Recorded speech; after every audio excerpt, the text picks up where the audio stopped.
Hello everyone, today I will show you how to select multiple shapes in a PDF file using Wondershare PDF element. Open your PDF file with Wondershare PDF element. Now click on this comment option and click on this shape and select. Now click right button, your mouse cursor, and here you will select all shape. Now you can rotate all of this at once.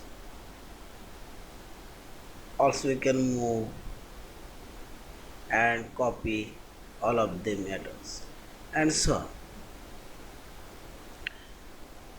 Also you can select a specific shape, press Ctrl key for your keyboard and hold it and select another one.